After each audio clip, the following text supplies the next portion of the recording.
Hey everybody, Doug here. I wanted to do a video where I kind of go a little bit deeper into some of the information that's been revealed about the Sony PXW-Z200 camera that was announced a couple weeks ago. I've actually been out of town, so I haven't had a chance to make this video previously, but I've watched a bunch of videos, read a bunch of documentation, read the manual on the product, and I've got probably a little more information than you've seen in other videos here on YouTube. So with that, let's actually just dive right on in. Okay, through the course of this video, I'm going to be making some comparisons to my kind of workhorse camera that I've been using for the last 8 years, and that's the Sony PXW-Z150. I've used this camera for most of the events that I've shot over the last 8 years, and it has worked really, really well for the types of things that I do. It's got pretty decent zoom range on it. It's got very high quality image on it. Little wonky in low light, but for the most part, this has been a great camera for doing live events. I was a little disappointed to see that it was discontinued a couple months ago, but I just couldn't possibly imagine where Sony would leave that hole in their lineup and not replace it with something else. But it turns out that the camera they came out with is not just a replacement for this one, but is also a replacement for its bigger brother, the PXW-Z190 as well. Now, it's a camera that most people haven't really liked a whole lot. I played with one once, and I was pretty disappointed with the performance of it, so it's no wonder that it's actually been discontinued at this point. But both the 150 and the 190 have been replaced by the new model, which has just been announced a couple weeks ago, the PXW-Z200. Now, with that replacement, it's actually got quite a few upgrades over both the 150 and the 190, and I kind of want to go over not just the specs of the new camera, but how that compares to the older models that it replaces. So let's kind of dive on in. So I'm going to be referring to information on the website as I go here, but here is Sony's website for this particular product, and this is what it looks like. And it looks fairly similar to the old ones, but it looks a lot more like the FX series, in particular the FX6.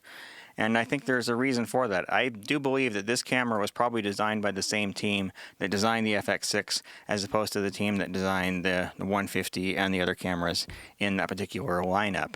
The DNA on this camera is very clearly coming from that upper range of cameras as compared to this one, which was more the prosumer type of camera, and that's evident not just in the way that it looks, but as you go through the menus, you can see that the menu system has come from those upper model cameras as well. It's not the more consumer menu system that the 150 has had. Now, there are some huge upgrades on this camera, but there's a couple things that are kind of downgrades as well. So looking at the image here, the most obvious downgrade is the loss of a dedicated iris ring. So then this new camera has, this one's going to be a focus ring, and then this one right here is going to be a zoom ring. But the 150, I don't know if you can see it in this shot here, but the 150 actually has a dedicated iris ring on there. And it actually has gear teeth on it, so you could control it externally. And the new one places the iris control on this little wheel right here, and that's probably honestly a bit of a downgrade. But pretty much everything else about this camera is really an upgrade compared to the 150 and the 190. So let's kind of talk about what the camera is in general. So this is a camcorder style camera. It's in the professional line, but it's kind of the bottom of the professional line, aside from some other cameras that are in this 150's family. It had 1-inch sensor on the for gathering the image, which is pretty good size. You know, most of the ENG cameras out there are 2/3 inch. A handful are 1/3 inch, but most of the ENG cameras are 2/3 inch. So this actually has a bigger sensor, and it's notably bigger than the 2/3 inch sensor that's available on ENG cameras. Now, that 1-inch format is kind of a decent compromise between the 2/3 inch that on ENG and going with say an APS-C or Super 35 or full frame 35 millimeter. It allows you to not have to be quite so careful when you're focusing images, but it's big enough to gather a decent amount of light and give you a pretty clear, pretty decent image. I've been pretty happy with the 1-inch sensor cameras that I've used, and it seems like other manufacturers have fallen in line with what Sony has done with this as well. So Panasonic, Canon each have offerings. JVC, I believe, as well, have offerings that are kind of in this same market and also use the 1-inch sensor as well. The sensor on this camera actually is about 20 megapixel, so same resolution as the old one, which works out to about a 5K resolution, so 5,000 pixels roughly horizontally, same as the old one. And since it's a 4K camera and it's got a 5K sensor, that actually gives you a little bit of room to crop in on the sensor and not have to lose resolution. So, but I'll get into more of that as we go. So the old camera, this one right here, the Z150, was 4K at up to 30 frames per second. SDI only did HD at up to 60 frames per second. If you wanted 4K out of the camera, you had to go with the HDMI port. I always found that to be a little bit of a nuisance.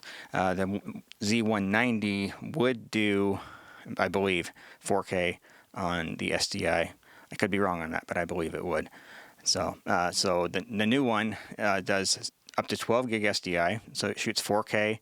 In normal mode, up to 60 frames per second. It'll also do slow motion up to 120 frames per second in 4K and 240 frames per second in HD. So quite a bit of an upgrade there compared to this one, which would do 120 frames in 1080, but only 30 frames in 4K. It seems like they've gotten rid of some of the weird limitations that were on this camera. So with the 150, if you're recording in 4K, either you could see the image on the LCD screen, or have it come out the output on the back, but you couldn't do both at the same time. So if you needed to use it in a live situation, you had to basically disable the LCD screen and use an external monitor in order to see what that image is. That limitation appears to be gone. Also on the old one, you could either output SDI or HDMI, not both at the same time. It appears with the new one, you can do both. Another thing, so the 190 and the 280, which by the way is not discontinued, the 280 is still going to be around. They will not do 30 frames per second on the SDI output, which is a real downer because I shoot the majority of the stuff that I do in 30 frames per second. So the fact that those cameras wouldn't do it is highly disappointing. I believe this new one does, the new Z200. I believe it does. Based on what I'm reading in the manual, it does spec that it does 6 gig SDI, which is 40 frames per second. 4K at either 24, 25, or 30 frames per second. So I believe it does. I can't tell for sure. The manual doesn't go into that with as much detail. So this camera actually has a sibling. It's the NX cam. This is the HXR-NX800. The two cameras are nearly identical with a couple of small exceptions. So the NX800 does not have the SDI output. It does not have the timecode input. Yes, by the way, the Z200 does have timecode input/output.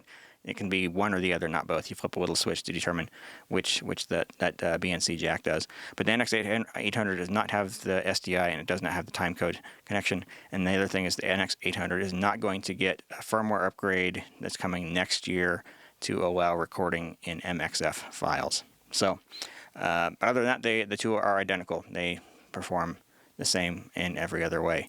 And getting the 800 versus the 200 would save you about $700 US. So, okay, so 4K, 120 frames per second, up to 120 frames per second. I believe no audio when you go into slow and quick motion. That's kind of been a Sony standard for forever. When you shoot in 120 frames per second, there is a 23% crop on the image. So it's cropping into 1:1 pixels on the sensor in order to make the processing a little bit easier for it to handle. That's reasonably common on this type of camera. The sensor on this one does have phase detect autofocus rather than the contrast detect that the 150 had. Some of the other cameras in this lineup have had contrast, like the Z90 and its siblings, the NX80 and the FX7, and that's not right. FX700. FS700. There you go. No, that's not right. Anyway, the consumer one, they did have the phase detect autofocus on them as well, but the 150 kind of got left out with that. So the new one does have a phase detect autofocus across, I believe it's 100% the width of the sensor and like 90 some odd percent of the vertical height of the sensor. So pretty cool there.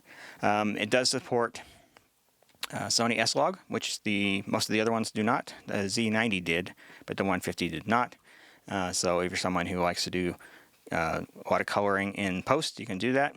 Another feature that anybody who watches this channel may find interesting is that these cameras will actually let you load a cube file for a 3D LUT that can get applied to the footage that's being recorded and or the outputs on the back. So if you want to actually apply a specific look, a specific color grade, you can do that on the new ones without having to use any external equipment. It happens right in cameras. You just load that LUT file in there. One of the things that this new camera has is it has what Sony's calling AI processing, and basically what that does is allows it to have a little bit more intelligence in how it is able to focus, figure out where people are in the frame, and focus in on those. And so that should make the focusing system a little bit better. I never had any real issues with the focusing system on the 150, but I have talked to some people who have. But the new one should be better than the old ones were. So scroll down a little bit here. There's another sensor there you go. So this auto framing feature, this actually uses the AI feature of the camera. So what this does, it allows the camera you can set it on a tripod, just lock it down, and then you put it in this AI auto framing mode, and it will use AI to track the subject, and it will zoom in, crop, and move around and follow a human subject that's in the frame. You got various controls over that, so like you control how much it zooms in, how quickly it moves, how quickly it does a zoom change. All of that is done digitally, so from the demos that I've seen, if you go in too much, the image does start to get a little bit soft. So it may be useful in a pinch when you can't get a camera operator to help out, but other than that, I'm not sure that it's that super helpful. So yeah, let's see. Back to the sensor, it's a 1.0 type, which basically their way of saying it's 1 inch Exmor RS CMOS sensor. The RS is the newer technology that they've used with this.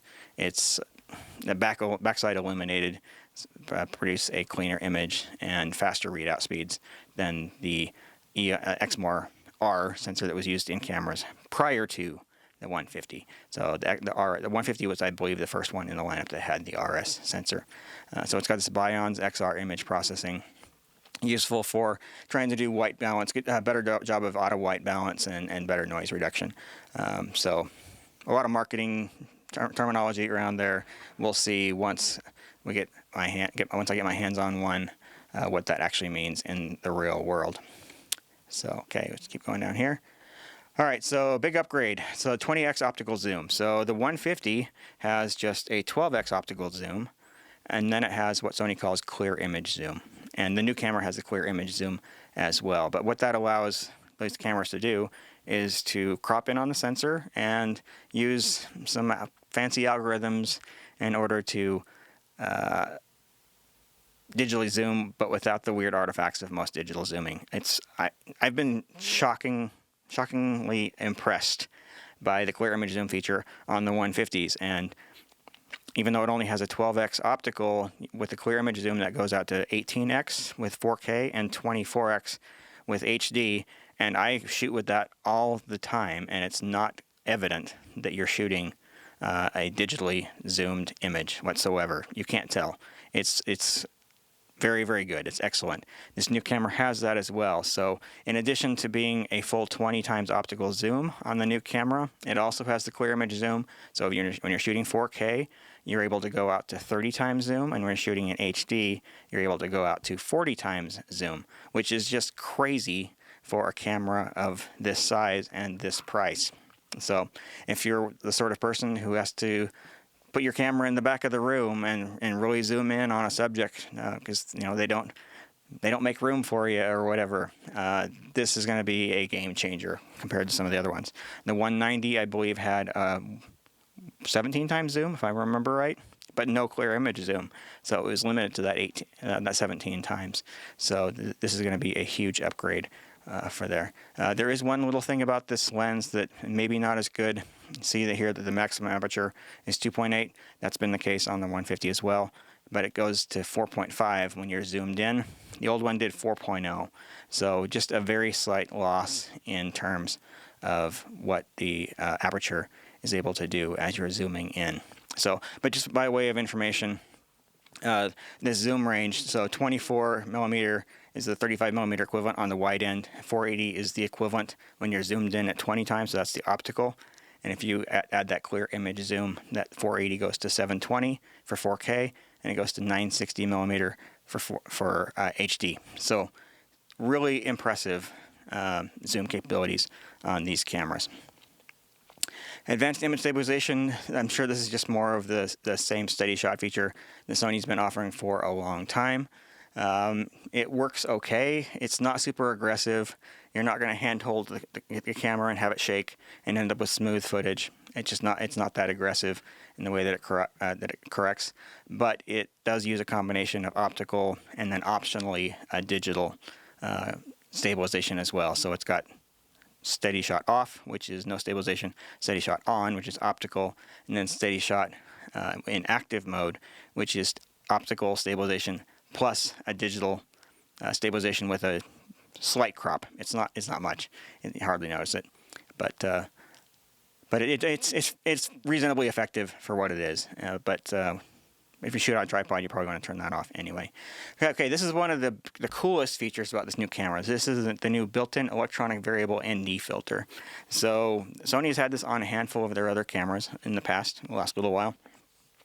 But what it allows them to do is to control the neutral density filter that's in front of the sensor anywhere from 2 stops to 7 stops smoothly. So basically any value that you want in that range, or as opposed to most cameras which have 2 or 3 or maybe 4 different discrete filters that you can put in front of the sensor in order to reduce the amount of light coming in. This is particularly useful for shooting outdoors, particularly on a sunny day.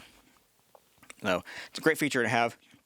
But this new variable ND filter is pretty amazing, and it actually has an automatic feature.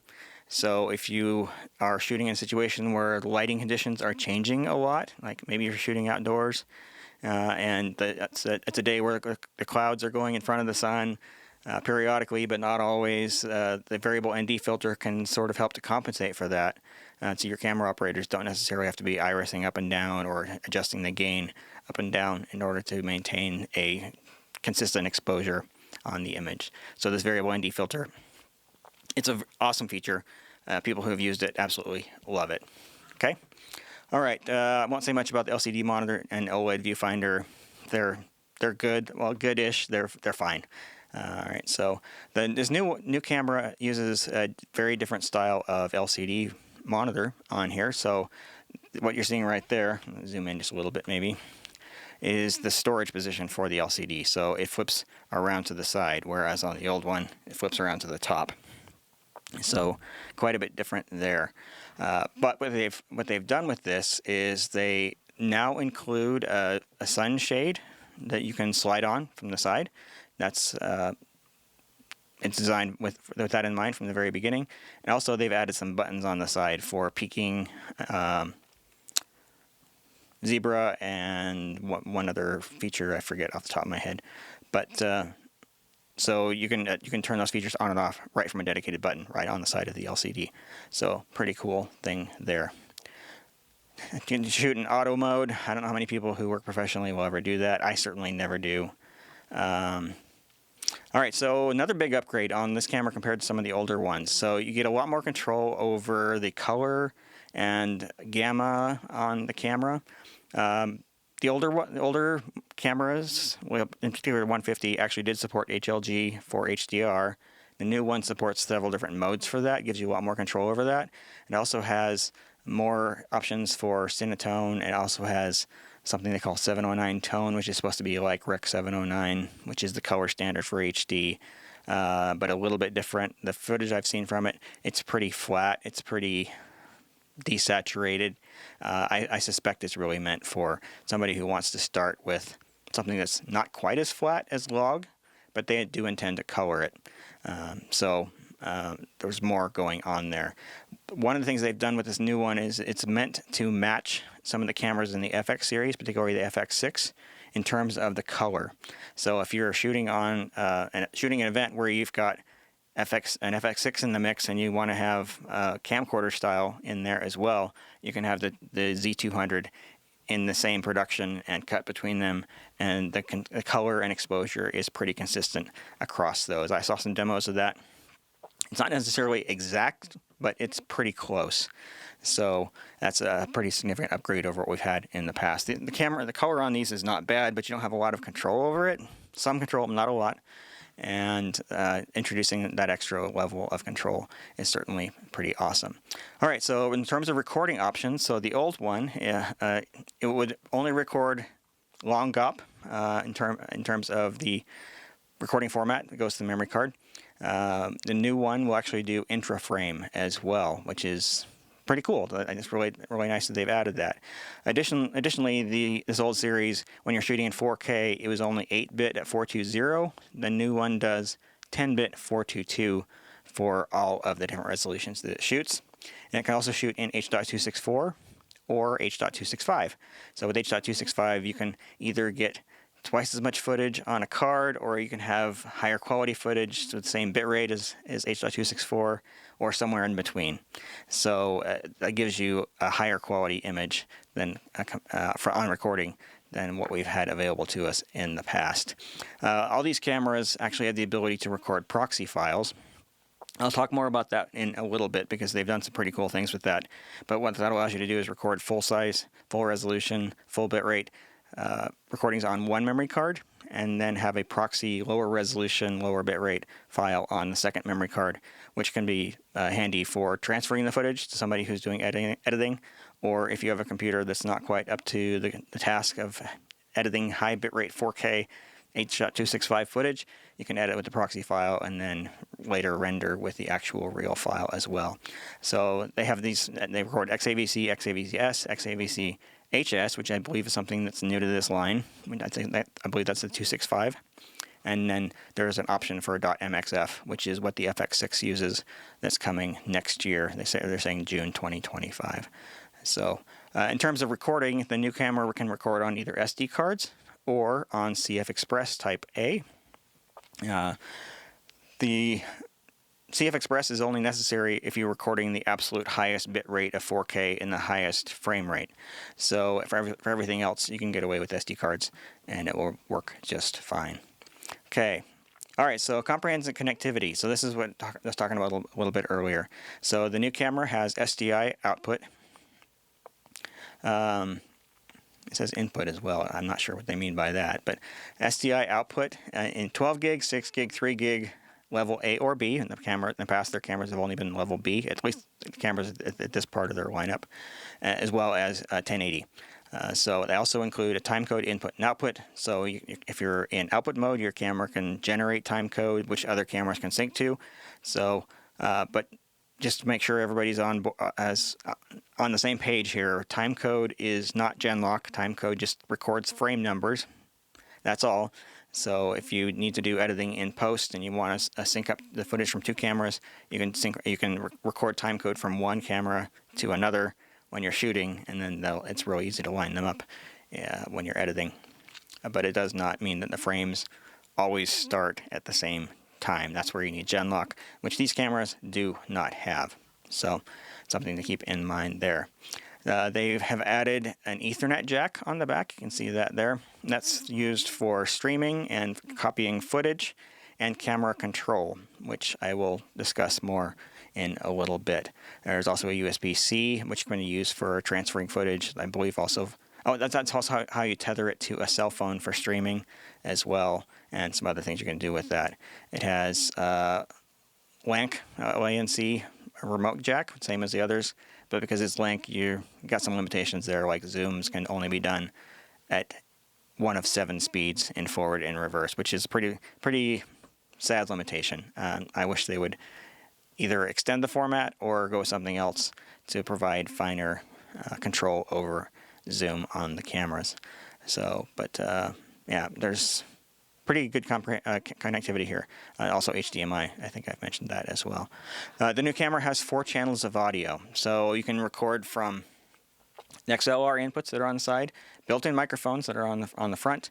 There is a 3.5 millimeter stereo audio input jack, and then you can use the MI shoe, which is this little shoe here on the top, which Sony has wireless microphones, and that works great. I've loved having that capability. So it means your receiver is wired directly into the camera, and in the case of newer cameras, the audio is transferred digitally, so it's an exact match. And also the camera is powering the wireless microphone receiver, and you can even do some limited amount of control over it. So with a 4-channel audio, any of those 4 channels can come from any of the various audio sources that are on camera. So if you wanted to have channel 1 come from a wireless microphone and channel 2 come from a shotgun microphone, you can do that. Or if you want to use one of the internal microphones, you can absolutely do that. So pretty cool. That's the old camera. The 150 is limited to just 2 audio channels, so that's a pretty big upgrade there. All right. So as mentioned, I'm going to talk about the wireless monitoring a little bit. Okay. All right, so designed for live streaming. So built into the camera, it has the ability to stream using RTMP, RTMPS, or SRT. And most of those you can do in up to 4K.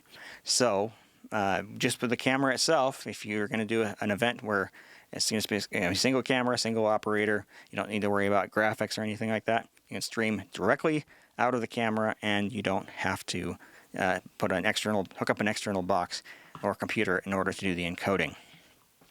One of the things that Sony intends for people to do with this is for live news production, ENG, and for these cameras to actually be used out in the field and streamed directly back to the studio over cell phones. So that's one of the things that they're doing with this. Or other events where you want to have cameras that are streaming over cell phone and the production being taking place in the cloud or a remote studio. So these cameras are all designed to do that. So you just basically add your own connectivity, whether that's Ethernet or USB to tether to a phone, or Wi-Fi. These cameras all have Wi-Fi, both 2.4 and 5 gigahertz. And so you can use that connectivity in order to stream from these cameras. It also provides remote control, which again I will kind of get into in a little bit, but allows you to control most aspects of the camera. So your white balance, your exposure, your zoom, your focus, all that kind of stuff can be controlled through this capability. Okay, file transfer. So that's the other thing you can do with this type of connectivity. So if you want to take footage that you've recorded on the memory cards on this camera and transfer them up to an FTP server or FTPS, not SFTP, FTPS, you can do that pretty easily. When you're recording in proxy mode, you can set it up where it breaks up the files into 30-second, 1-minute, or 2-minute chunks, and then have it automatically upload those. So every 30 seconds, it's starting the upload of one of those chunks. And so someone can start downloading and editing the proxy files right away as you're still shooting. So, yeah. It has dual memory card slots, just like they've had for a long time. It supports both CF Express Type A as well as SD cards. If you use SD, though, you're going to want to have some pretty fast ones, especially when you get into some of those higher bit rates. It uses the BPU series of batteries rather than the NPF that we've used with some of these other ones in the past. So anybody who is used to the NPF and the pricing and the number of clones that are out there are going to be shocked by the price of the BPU series batteries. So it's a huge upgrade in terms of pricing. These are better batteries, there's no doubt about it, but you're going to be dropping quite a lot of money if you're going to invest in more than a handful of batteries on these new cameras. But so these are the same batteries that have been used by the Z280 and 190 in the past, as well as like the FX6, FX9, and so forth. So the batteries are not new to Sony; they're just new to a camera at this level. All right, accessibility. You can read that. I find that very interesting that they're doing things like screen reader. But anyway, so just kind of go over some of this. I haven't mapped out the exact dimensions. See how much bigger or smaller this new camera is compared to my 150. I think it's probably pretty similar overall. One thing I found interesting, power requirements at DC 19.5 volt, whereas the old one was 8.4, so I assume it's using a new connector. I have not seen what that connector is in any of the pictures or any of the documentation, so I guess we'll find out once it actually ships. So Battery running time with the, so that's Note 2. Let's see which battery they're referring to. Note 2 is a BPU-35. I think that's probably the battery that it comes with. So that gives you, where was that? Roughly 90 minutes of recording with that battery. That's the smallest of the ones that are available in that series. So when you get up to the BPU-100, I imagine you're talking about several hours, quite a few hours of shooting on a single battery. Power consumption is 20 watts for normal, and then up to 37 based on what codec you're shooting and what accessories you have attached to the camera. All right, as mentioned, the zoom ratio on the lens is 20 times. The 35mm equivalent on that zoom range is 24 to 480 without going into clear image zoom, which I think everybody should just enable. It's that good. Just turn it on, leave it on, forget about it. But that would take you out to either 720 for 4K or 960 for HD. Okay, let's see. Shutter speed down as fast as 1/8000th of a second. I don't remember if that's any better than what this one offers or not. Gain is now controllable in 1 decibel increments rather than 3 that was available on the 150. Has some lens compensation features, which the 150 did not, so it helps to get rid of some of that peripheral shading or vignetting, as some people like to call it. Get rid of some chromatic aberration and other types of distortion. So this new sensor, from what I can tell, its base ISO is 1600, whereas the old one was 1000. So that means the new camera is probably going to be cleaner in low light than the older one was. Although the footage I've seen seems like it's more or less equivalent. That said, though, the camera, if you put it into the fully custom image processing mode, then it will switch. You can switch it to I believe a base ISO of 250. So much cleaner. So if you've got enough light that you're able to take advantage of that, and you're willing to take the time to configure the camera, it sounds like you can get a much cleaner image out of that than you've been able to get out of the other cameras in the past. So yeah, phase detect autofocus. So AF through AI only recognizes humans, does not recognize pets and other animals. That's something they've kind of left to their alpha line. So audio, 3.5mm stereo. Somebody mentioned XLR, 2 XLR channels that will take either line or mic, and they do provide phantom power if you want. As the headphone terminal is on the top, and with dedicated buttons for volume control, that's certainly nice, because the old one they go into the menu to adjust the volume. Has a built-in speaker. It's not going to be super useful. It's really only for playback. Records an LPCM, which is uncompressed audio.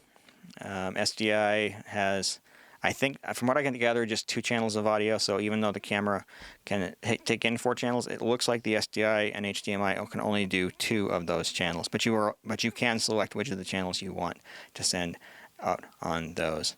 So USB terminal is USB 5 gigabits, so it's not even remotely the fastest USB that's out there. I wouldn't recommend using the USB to transfer footage on this camera. I would pull the card out and put it in a card reader. Okay, let's see what else.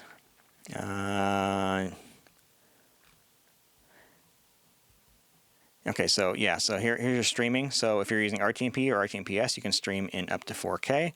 If you're using SRT, and then you're able to do 1080 or 720.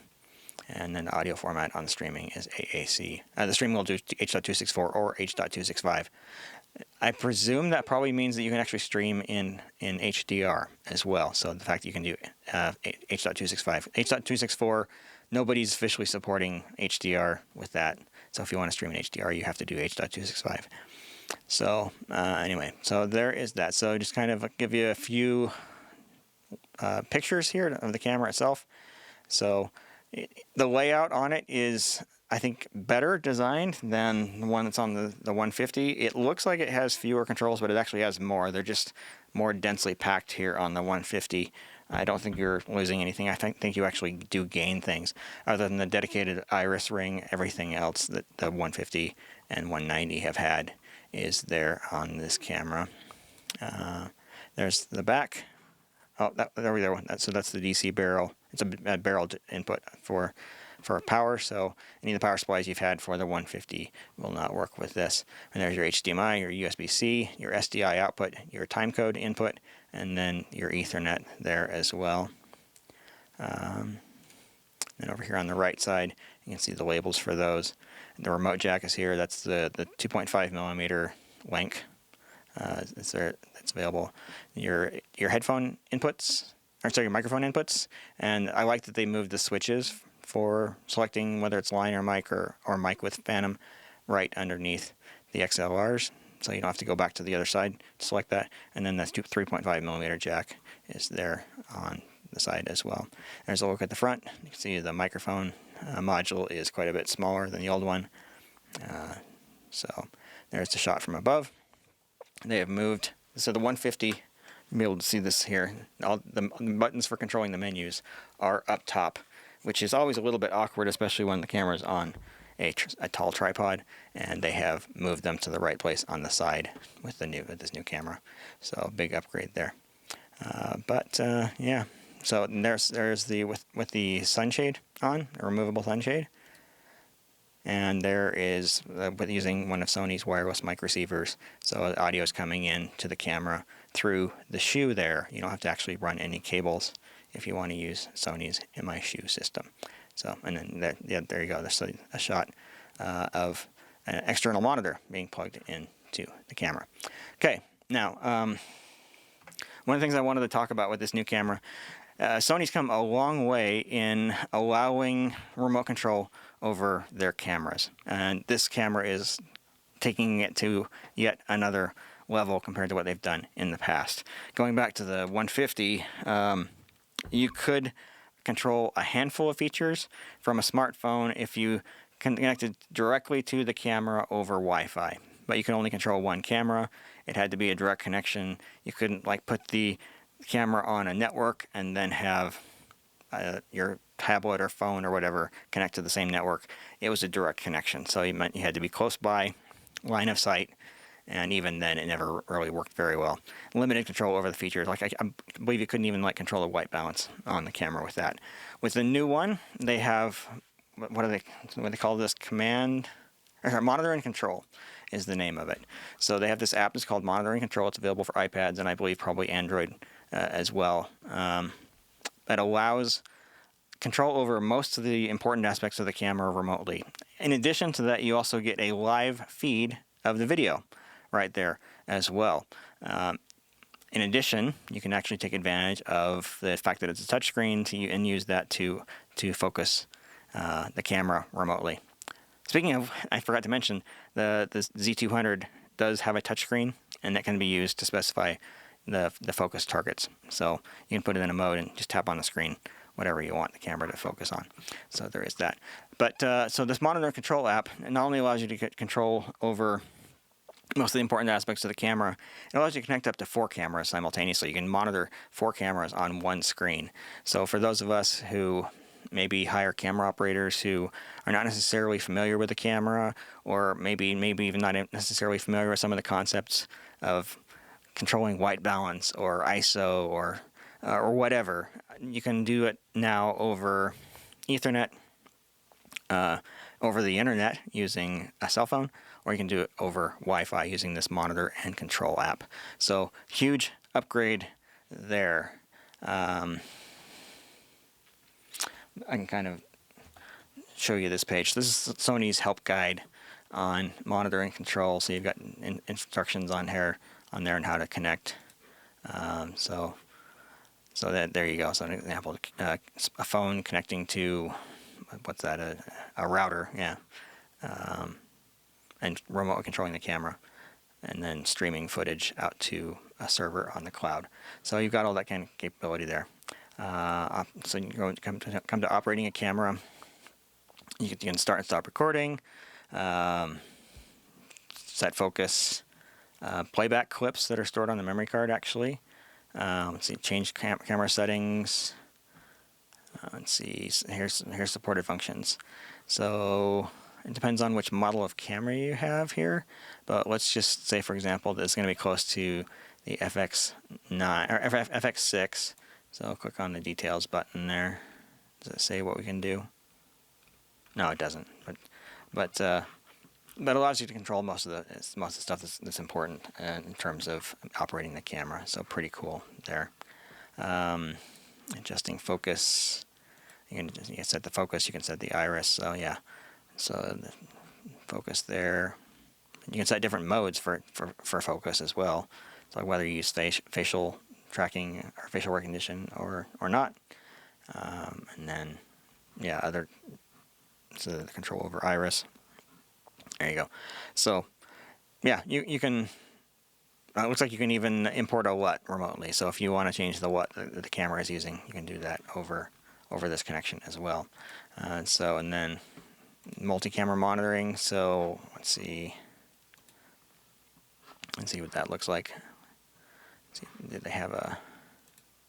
Yeah, there you go. So there's kind of a summary of what that looks like. So you're able to monitor and control 4 cameras simultaneously and put it in this mode, and you're seeing the settings of 4 cameras all at the same time. So a little bit like having an RCU, not quite as powerful, but stepping in that direction for sure.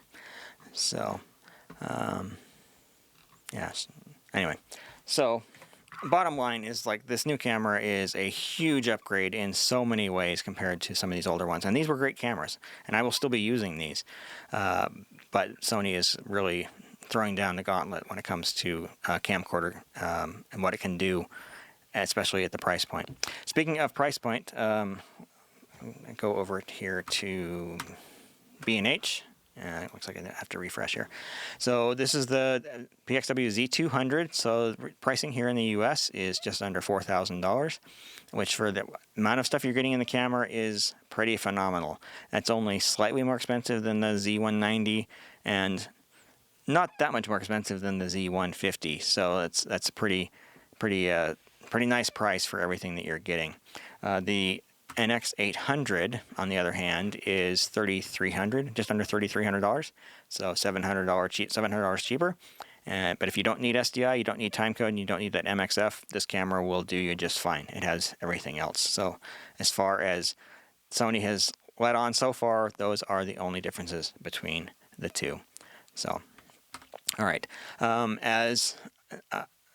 If this camera is something that's interesting to you and you think you might want to get one, I would appreciate you using links that are popping up throughout the course of this video.